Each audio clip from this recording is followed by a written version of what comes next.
Pour commencer, on va revenir sur un sujet qui m'est cher, à savoir l'inclusion vraiment dans le jeu vidéo. Faire en sorte que, eh bien, tous les joueurs puissent s'amuser, puissent prendre du plaisir avec le jeu vidéo. Et vous le savez, dans le domaine, il y a de plus en plus de jeux qui proposent désormais des contrôles qui sont pensés pour les joueurs en situation de handicap. Xbox, vous le voyez, a lancé depuis quelques temps maintenant, une manette adaptative qui permet vraiment de démocratiser le jeu vidéo au plus grand nombre, et c'est tant mieux. Eh bien, Nintendo jusqu'à présent était assez en retrait, mais les choses sont enfin en train de bouger. Si je vous dis ça, eh bien c'est tout simplement car l'équipementier Ori vient d'annoncer cette manette adaptative qui s'appelle le Ori Flex. Alors quand on dit manette, c'est vraiment un socle comme ça, une base sur lequel il va être possible en fait de brancher de nombreux équipements qui permettront justement aux joueurs en situation de handicap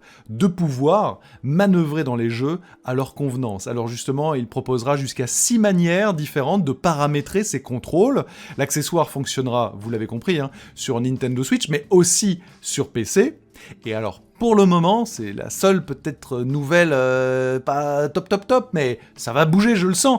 C'est uniquement proposé au Japon à un prix d'environ 200 € quand on fait la conversion du yen vers l'euro. Alors évidemment, espérons que cet équipement se démocratise dans les autres territoires, y compris en Europe. Et maintenant, vu que Xbox a un contrôleur adaptatif, que Nintendo avec la Switch a un contrôleur adaptatif, il est temps aussi que Sony propose quelque chose de similaire dans le domaine pour que, une fois de plus, eh bien, nous tous, quels que soient les joueurs, les types de joueurs, eh bien, nous puissions nous amuser autour de notre loisir préféré, et qui soit le plus inclusif possible.